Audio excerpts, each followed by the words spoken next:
Il y a beaucoup de choses à dire. Parfait. Est-ce que tu penses que les organisations vont changer leur façon de recruter, Jean-Baptiste? Non. Ben, je serais curieux de savoir Oui. si les gens qui sont en ligne ont vu Mm, des changements dans les dernières années. On parlait d'une pénurie. mm, On parlait de, mon Dieu, le talent, vraiment, mm, les gens sont difficiles à trouver, ils sont exigeants, ils sont devenus des consommateurs très, très mhm, impatients, ils sont capables de changer comme ça en un instant. Mon Dieu, c'est pas... Est-ce qu'on a vu des changements drastiques sur le recrutement? Sincèrement, non. On a mm, vu un petit peu, mais je serais curieux d'entendre si les gens qui participent à notre diffusion aujourd'hui ont vu du changement dans les 2 dernières années, ou au moment où l'économie est à mm, son maximum. Alors mhm, demain matin, avec des centaines de milliers de candidats par poste, est-ce qu'on pense que les recruteurs vont changer? Moi, je ne pense pas. Le grand reset, mm, le grand remise à jour du système, mm, et à mon avis, dans les mentalités pour les recruteurs, je ne le vois pas. Il n'était pas là précédemment, il ne le sera pas plus demain. Par contre, c'est vrai que ça prenait déjà plus de marketing. Ça prenait du recrutement omnichannel. Il faut passer par de multiples canaux. Il faut promouvoir la marque employeur. Il faut mm, montrer des métiers intéressants. Il faut retravailler le contenu du métier. Et on a parlé tout à l'heure, les métiers se exactement. transforment. Mm, Ça prend plus de développement et être capable de développer les talents pour vraiment les attirer. Ça, c'était déjà un peu présent, mais c'était pas si flagrant que ça, que euh, explosé. c'était vraiment un grand changement parce que Mm, je parle avec des clients, puis encore cette semaine, j'ai parlé avec 3-4 recruteurs de masse mhm, et il y a des systèmes aujourd'hui qui existent pour faire du sourcing automatisé, pour faire de la gestion de CV automatisée et se concentrer finalement sur l'échange, se concentrer sur quelques profils très intéressants, se concentrer sur aussi l'onboarding. Mais la plupart des recruteurs disent quoi? Moi, je veux lire les CV. J'ai une pile comme ça de CV que je veux recevoir. Je veux absolument recevoir les CV. mm, Quand même, je veux encore les imprimer. Je dis, c'est quoi cette histoire? Donc pour moi, mhm, le old school, il est encore très présent à 90%. Il y a un petit 10% qui est innovant, qu'on voit, il y a des choses qui se passent, mais les technologies sont là et elles pourraient changer la nature du recrutement. Un recrutement mm. plus relationnel, un recrutement basé sur le potentiel et non pas sur uniquement qu'est-ce que tu as fait dans le passé qui prédétermine ce que tu vas faire demain matin. Mais surtout, je ne veux te recruter que pour le poste pour lequel tu as déjà travaillé et pour lequel je vais te positionner, ce qui est pour moi une limitation de l'esprit qui est assez fantastique. Donc, Parfait. je pense pas qu'il y ait un grand changement. J'espère que je bouscule un peu les idées reçues, mais je Ouais. milite pour un changement. J'accompagne les entreprises vers des technologies qui les aident à changer, mais je vois pas Mhm, des grands mouvements mm. non, malheureusement, malheureusement. Parfait. Qu'est-ce que tu penses, parce qu'avec la crise, il y a quand même eu des nouvelles façons de faire. On va parler, par exemple, de l'intégration, le online onboarding, c'est-à-dire que l'intégration dans certaines organisations ne s'est pas fait comme à l'accoutumée, où on reçoit les gens, il y a toute une journée avec tout un programme. Tout s'est fait en ligne dans certaines organisations qui pouvaient souffrir, justement, pouvaient s'offrir ce luxe-là. Il y a aussi, il y a eu la montée des vidéos interviews, des vidéos interviews dans certaines organisations. Et ça a fait que, tant au niveau des organisations qu'au niveau des candidats, il a fallu une sorte de réadaptation parce qu'il y a quand même faire des interviews vidéo, c'est quand même nouveau pour certains candidats et même pour certaines organisations qui ont dû peut-être rapidement s'adapter et même des entrevues en ligne. Hein.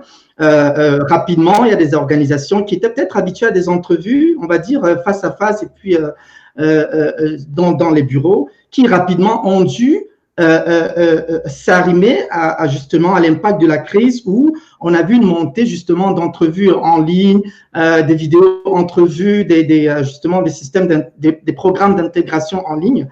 Comment est-ce que tu penses que c'est des choses qui vont forcément continuer ou est-ce que c'est des choses qui vont juste durer pour le temps de la crise? Est-ce que les organisations ne devraient pas finalement se dire, OK, au vu de cette crise, peut-être qu'on devrait peut-être qu'on devrait s'arranger à faire de nouvelles choses. Peut-être qu'on devrait être plus digital. Peut-être qu'on devrait aller plus dans un monde virtuel qui va peut-être, je sais pas moi, redonner une autre image à notre marque ou bien, voilà, relever notre marque employeur, nous positionner comme une entreprise vraiment dans le contexte, c'est-à-dire que le contexte digital dans lequel nous sommes actuellement.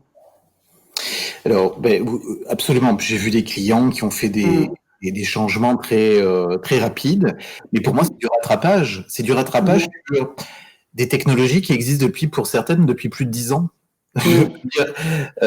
Elles n'avaient plus le choix. Il a fallu que les recruteurs n'aient plus le choix pour qu'ils fassent autrement, alors que c'était disponible sur la table depuis des années. Exactement.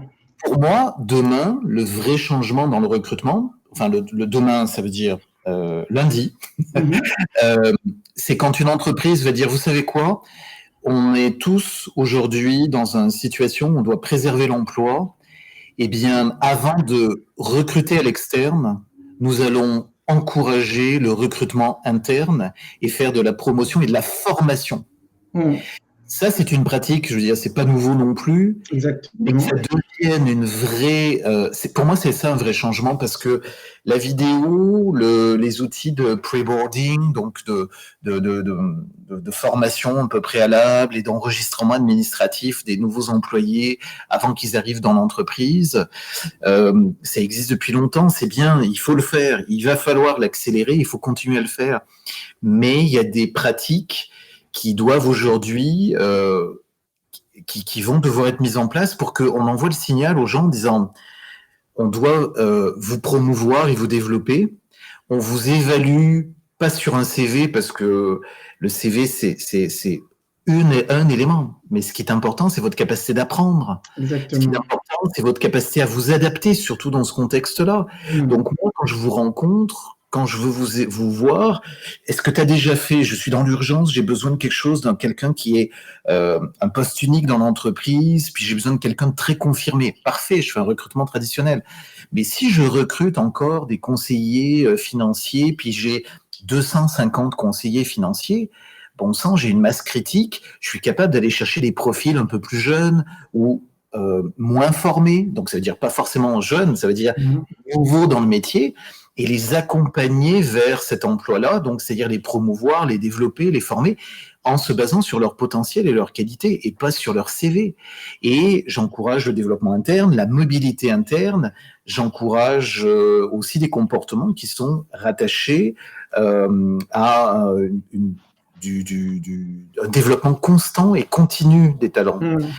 Et ça, c'est le rôle, pour moi, pivot des recruteurs, dans lequel ils doivent s'impliquer totalement. Et ça, ce serait des comportements de changement incroyables. Parce que demain matin, ils vont retrouver plein de candidats. Leur première préoccupation, ça veut dire j'ai reçu beaucoup de CV, il faut que je trouve le candidat. Il faut que je trouve le candidat. Et je comprends, ça, c'est sûr. Mais il faut aussi se dire, est-ce que je diversifie ? Est-ce que je regarde vraiment les talents au lieu du parcours? C'est très différent. Et comment je m'inscris aussi dans ma communauté pour aller chercher des candidats qui font du sens et qui amènent quelque chose à une équipe, et non pas une répétition d'un profil X ou Y. Donc il y a des vrais défis.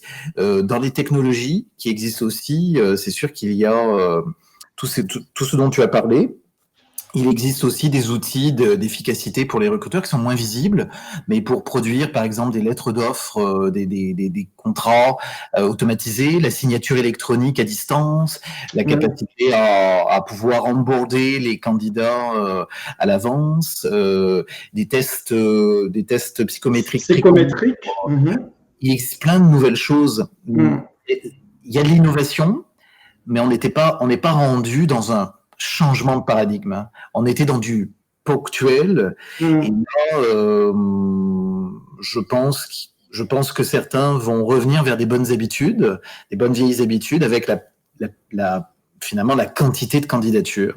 Mais le seul paramètre, c'est que maintenant, il faut le faire à distance parce que ça t'est imposé pour quelques semaines ou quelques mois à venir. Parfait. Donc, ils n'ont pas eu le choix.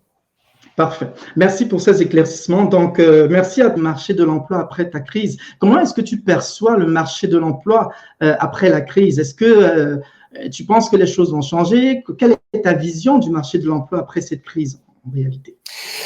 Je ferai bien attention à pas me risquer sur des pronostics trop précis parce que je crois qu'on a du mal à anticiper tout ce qui peut se passer. Mais je crois que les tendances lourdes qui étaient déjà là, comme je te l'ai dit tout à l'heure, vont se précipiter.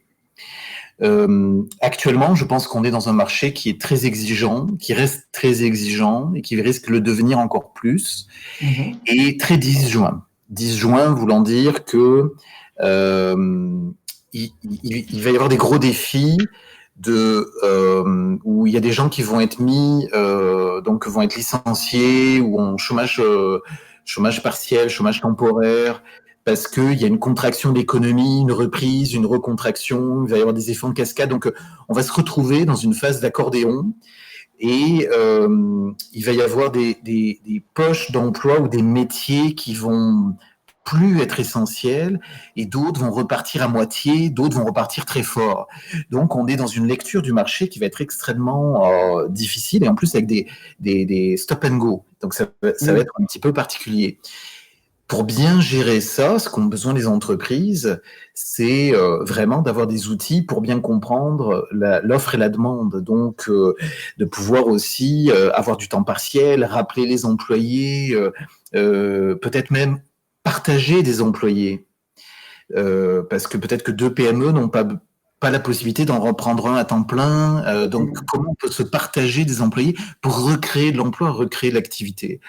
Et ça, aujourd'hui, c'est très difficile parce que comment je peux trouver un emploi géolocalisé? Comment je peux partager entre plusieurs employeurs ma ressource? Et il ne faut pas oublier aussi qu'il y a beaucoup de gens qui étaient devenus consultants ou qui étaient des travailleurs intérimaires, et il y a toute une frange qu'on appelle les gig workers, l'ubérisation du marché de l'emploi. Exactement.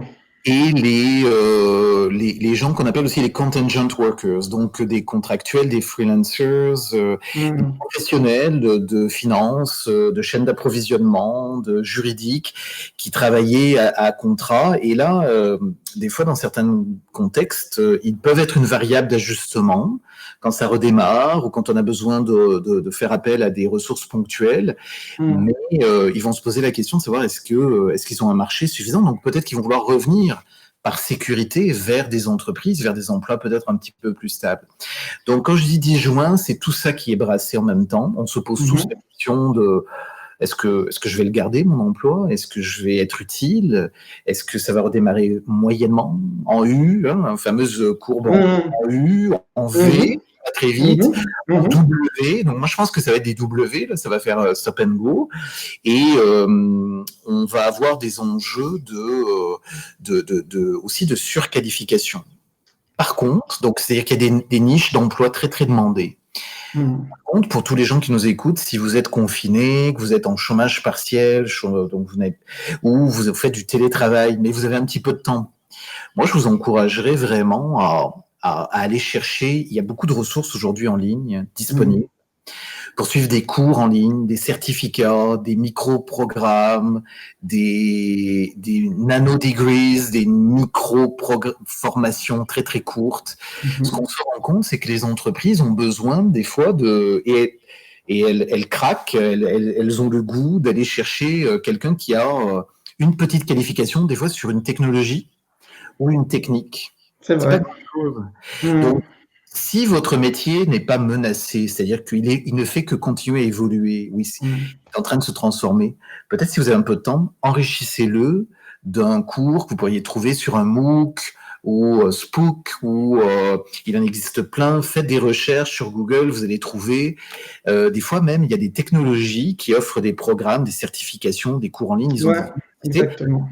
Vous êtes en marketing, allez chercher un petit certificat HubSpot, vous êtes en technologie, allez vous former sur du Python, il y a plein de cours gratuits.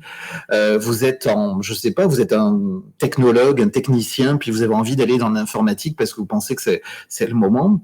Allez-y, vous voulez faire de la robotique, allez-y, il y a des cours en ligne. Je pense que les gens qui vont recruter vont vouloir aimer trouver ça. Et aussi, vous savez très bien que ça marche très bien parce que le CV, on l'a dit, reste l'élément dominant. Ah oui. Il va y avoir des mots-clés, vous allez sortir dans la liste, vous allez ressortir. Et des fois, c'est assez surprenant.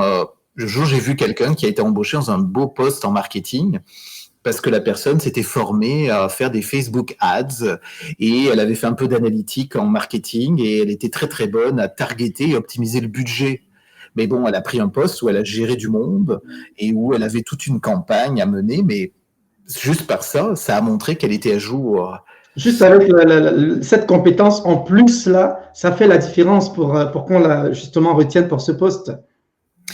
Oui, puis parce que en toile de fond, les emplois sont tous, et on vient de le voir dans la crise, les emplois reposent aujourd'hui sur des technologies qui... alors, je ne veux pas faire l'apologie de la technologie, parce que c'est ce pourquoi je suis connu dans le marché. C'est-à-dire que je suis un positiviste de la technologie, mais dans cette crise, on a vu que ça aide à rester ouvert, rester actif, communiquer, bien évidemment, mais aussi à continuer à interagir avec les clients et générer des revenus. C'est des nouvelles chaînes. Donc, vous êtes dans le commerce, vous avez envie de vous former au e-commerce, allez voir, il existe des centaines d'options pour vous, de choses intéressantes. En finance, connaître peut-être une plateforme ou une norme va vous aider si vous avez envie d'aller vers du marketing, Salesforce, formez-vous. Enfin, dans chacun des domaines, il y a des aspects qui vont vous aider à ressortir en disant j'ai appris des méthodes de projet agile, j'ai appris de tels aspects, ce qui fait que c'est pas grand-chose dans le CV, mais ça va vous ouvrir. Et si en plus vous connaissez technique et techno, vous ajoutez une technique et vous ajoutez une techno, à votre CV, vous pouvez lui donner une autre orientation. Et c'est ces métiers-là qui vont repartir plus vite. Exactement. Très clairement. Je suis très d'accord avec toi. Très bonne analyse. Jean-Baptiste, j'ai une autre question pour toi. J'ai récemment lu un article où on parlait de la pénurie de main-d'œuvre. En fait, l'article disait au revoir la pénurie de main-d'œuvre, fini la pénurie de main-d'œuvre. Qu'est-ce que tu penses de ça? Est-ce que tu ne penses pas qu'on parlerait de pénurie de main-d'œuvre pour des secteurs d'activité spécifiques? Est-ce que la pénurie de main-d'œuvre va véritablement prendre fin?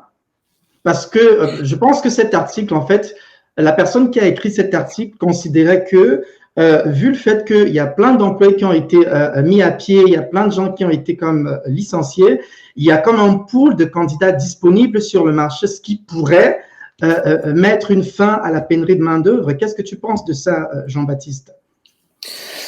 Alors, comme je l'ai dit tout à l'heure, c'est très disjoint. C'est-à-dire que le marché est disjoint. Ça veut dire que y a un marché, un chômage de friction.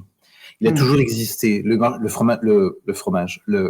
chômage de friction est lié au fait qu'on a tous fait des choix et que des fois on se maintient dans ces choix-là.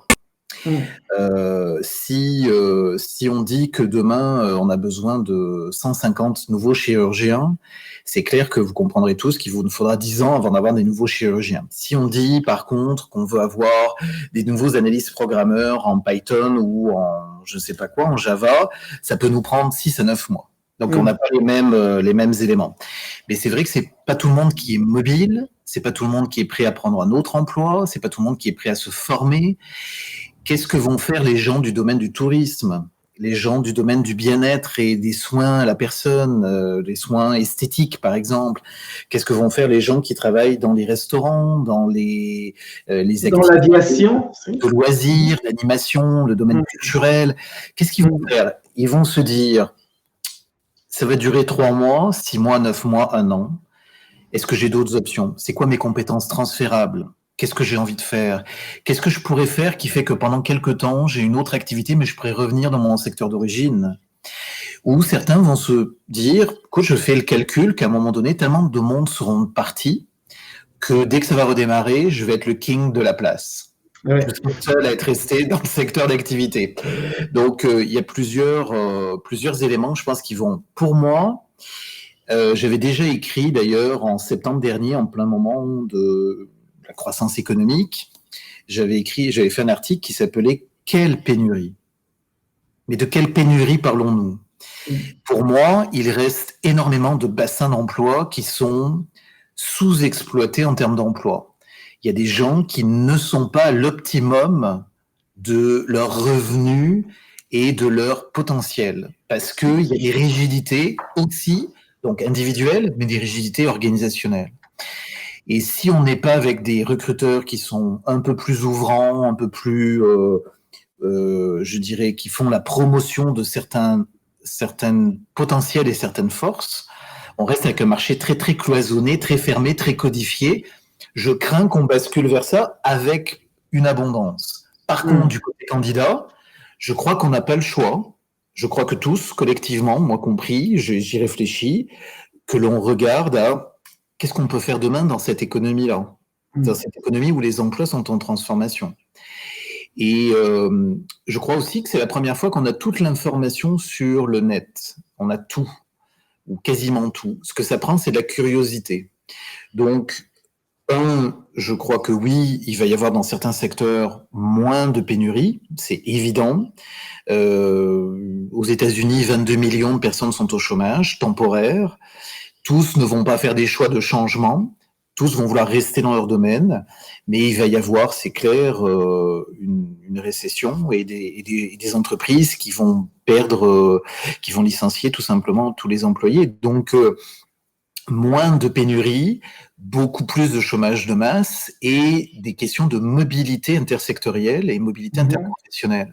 Et individuellement, je crois que ça nous ramène tous à qu'est-ce que je veux faire, qu'est-ce que j'aurais voulu faire, sur quoi je peux me former sans trop investir, qui complète.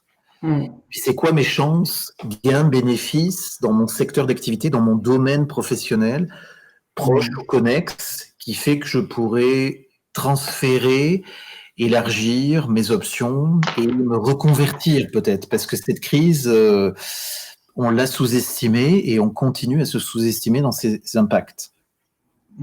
Donc, je te rejoins, je pense il va y avoir dans beaucoup de secteurs moins de pénurie, dans d'autres plus de pénurie, secteur santé, hospitalier, recherche, il y a beaucoup de secteurs qui l'ont été, qui le resteront, c'est chronique, et d'autres secteurs qui vont reprendre très vite et qui vont demander plus de main-d'œuvre. Et c'est peut-être cela qu'on doit regarder.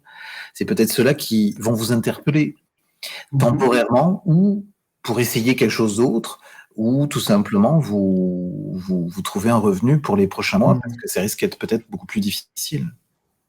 Parfait. Je comprends que la problématique de la pénurie de main-d'œuvre, je pense que les organisations devraient aussi s'arranger à être de plus en plus ouvertes parce que la pénurie de main-d'œuvre, c'est qu'on n'arrive pas à trouver des candidats pour nos postes. OK? Parce qu'on a des compétences spécifiques qu'on voudrait avoir dans nos organisations. On a des profils spécifiques qu'on voudrait avoir dans nos organisations. Est-ce que ce ne serait pas aussi le moment pour les organisations de se dire, OK, peut-être qu'on devrait s'ouvrir un peu plus en termes de compétences, peut-être qu'on devrait s'ouvrir un peu plus en termes de profils que nous recherchons. Bon, bien évidemment, ça dépend aussi des domaines, parce que dans le domaine IT, c'est très spécifique, c'est très spécialisé. On n'a pas souvent une grosse marge d'ouverture, mais est-ce que tu ne penses pas que les organisations devraient s'ouvrir de plus en plus? Parce que même si les recruteurs recrutent, ils font en collaboration avec les unités d'affaires, les gestionnaires en interne. Peut-être qu'à un moment donné, ils doivent un peu s'ouvrir et se dire, OK, j'ai besoin d'un marketing, d'un spécialiste marketing avec telle compétence. OK, il a juste cette compétence. Pourquoi est-ce que je ne le prendrai pas? Et peut-être je le formerai. Est-ce que les organisations ne devraient pas s'ouvrir un tout petit peu et essayer de voir d'autres options et donner plus de chance justement aux gens et donc diminuer justement le problème de pénurie de main-d'œuvre? Absolument. Bon, je crois que c'est une question d'offre et demande une fois de plus. Quand l'offre était très basse et la demande très élevée, la demande de talent, les entreprises avaient des demandes.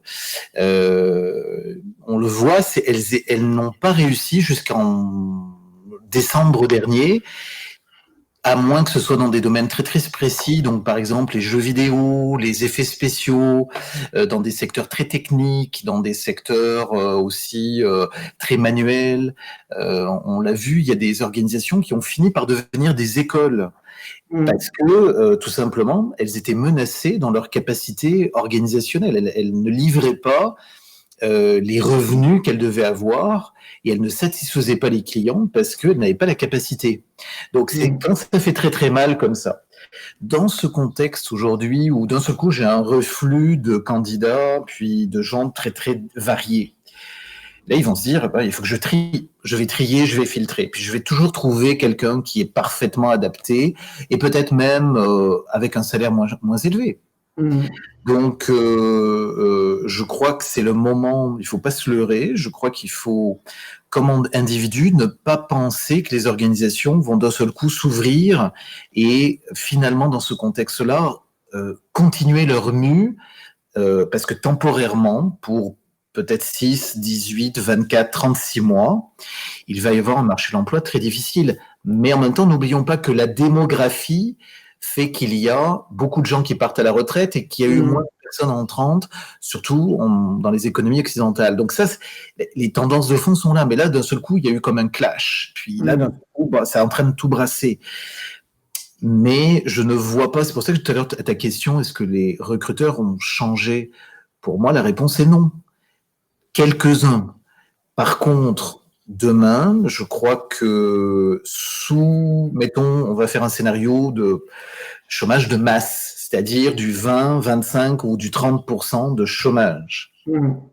On se projette en octobre à janvier, peut-être jusqu'en mars de l'année prochaine. On va tous se poser des questions. Pour ceux qui ont des assurances et des couvertures sociales, des aides à l'emploi, il va y avoir un petit amortisseur, mais il va falloir sortir à un moment donné. Il va falloir retrouver un emploi. Et là, je crois que c'est là où votre investissement sur des micro-compétences complémentaires techniques et technologies vont venir vous aider, en plus de votre savoir-être, vont venir vous aider à vous repositionner sur des secteurs qui partent plus vite et des métiers qui partent plus vite.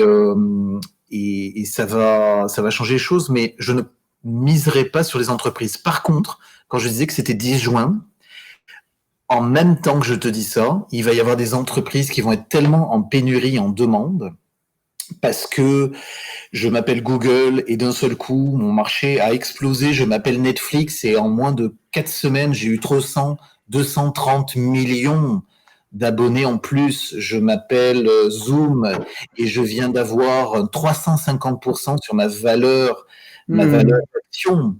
Ou Amazon. Ou Amazon. Ces secteurs-là sont en hyper-croissance. Donc, eux vont avoir à se poser des questions sur où je trouve les ressources géographiquement, comment je peux les attirer. Mais c'est un marché qui est totalement... on est aux antipodes, on est dans des situations extrêmes. Donc, localement, dans votre économie à chacun, regardez qui sont les joueurs, regardez quelle est votre économie locale, qu'est-ce que vous pourriez faire, mais les grandes lignes directrices, c'est comment je peux être un peu plus techno, comment je peux être le facteur qui aide à être résilient et ajouter une variable technologique qui va nous aider à faire un commerce plus large en ligne, ainsi de suite, c'est ce que j'ai évoqué tout à l'heure. Donc, toute une aventure, je pense. On va être, Parfait, très bien. Jean-Baptiste, j'ai une dernière question pour toi. Quelle leçon penses-tu que les professionnels pourraient tirer de cette crise finalement, en fin de compte? Polyvalence, première chose. Je crois qu'il va falloir être très polyvalent. Ceux qui sont ultra spécialisés dans un métier plutôt traditionnel, mais qui est relativement protégé, bon, pas de problème. Donc, je pense par exemple des notaires, est-ce qu'ils vont être tellement impactés? Non, c'est un métier protégé. Bon. Des gens du domaine juridique, des gens du domaine, par exemple, de la comptabilité. Attention, il y a des secteurs d'activité où la robotisation et l'automatisation, demain, pourront être la réponse des organisations, des chefs d'entreprise, des comités de direction, de dire j'ai plus de cash, il faut que je génère un revenu, il faut que je sois hyper efficace et il faut que je reconquière mes marchés. Donc, il y a des secteurs d'activité avec des domaines professionnels qui pourraient être menacés par l'automatisation et la robotisation. Donc, comprendre en arrière le machine learning, l'intelligence artificielle, mais aussi des outils de robotisation. Donc, de robotisation de tâches administratives. Je parle pas du petit robot qui déplace le colis chez Amazon. Je parle du système qui est capable de copier-coller tous les éléments de la facture en une fraction de seconde et d'envoyer un compte payable où vous avez juste à regarder s'il y a eu une anomalie une fois sur 10 millions de transactions. Ça existe. Ça va frapper notre économie de demain. Donc, polyvalence, 2, technologie, j'en ai parlé, et je crois fondamentalement que ce qui va être demain, en fait, un élément très important, c'est bien évidemment de se former, d'être toujours plus adaptable. Parce que de toute façon, là on vit une crise sanitaire, mais les crises politiques, les crises réglementaires, les crises internationales, l'échiquier politique bouge tellement qu'on pourrait être très surpris de comment demain des pays ferment leurs frontières, empêchent le développement international, tout comme ça pourrait se libérer et se réouvrir. On n'en sait rien. Donc, préparons-nous. Donc, je crois que la meilleure arme, polyvalence, technologie, apprentissage continu. Et mais ça, c'est plus un petit message pour peut-être les pays européens. Les pays européens sont très habitués à attendre que l'entreprise les forme. Alors, je crois qu'il y a une responsabilisation, et in fine, je gère mon destin dans un environnement où j'ai perdu beaucoup de repères. Tu es entrepreneur de ta carrière, tu dois être entrepreneur de ta carrière et ne pas toujours attendre que l'entreprise, tu sais. Absolument. Et donc, ça veut dire qu'il y a beaucoup plus de messages à décoder là. Il va y avoir beaucoup de choses à assimiler. Il va falloir regarder les opportunités, l'offre, puis au final se dire qu'est-ce que je peux et qu'est-ce que je veux. Exactement. Très, très, très bonne manière de conclure. C'était ma dernière question pour toi, Jean-Baptiste. Est-ce que tu as quelque chose d'autre à ajouter avant qu'on ne termine? Je suis bavard. Je souhaite à tout le monde, un petit message d'espoir. Je souhaite à tout le monde d'être en santé, bien évidemment, de se déconfiner avec les mesures que l'on sait de protection. Je crois que pendant les prochains mois, on va être mis à l'épreuve à nouveau d'apprendre dans cette zone intermédiaire de protection. Et puis, profiter du moment pour vous interroger et profiter du moment pour lire, comprendre, regarder ce qui se passe, parce que peut-être qu'avant, vous n'aviez pas le temps de le faire. Vous étiez dans le petit bateau. Là, la roue s'est arrêtée, puis là, d'un seul coup, vous êtes stupéfait, vous êtes peut-être effrayé, vous êtes peut-être déprimé, vous êtes peut-être content, je ne sais pas. C'est peut-être un moment où vous allez pouvoir vous réinventer et il va falloir trouver les clés. Et je vous en ai donné quelques-unes, je ne sais pas si c'est les bonnes. Mais oui. Ça a résonné un peu, mais je suis sûr qu'il y en a d'autres aussi. Donc, je vous ai donné celles que moi, je crois qui sont bonnes. C'est mon regard, c'est mon prisme. Parfait. Jean-Baptiste, merci. J'aime beaucoup ce que tu fais.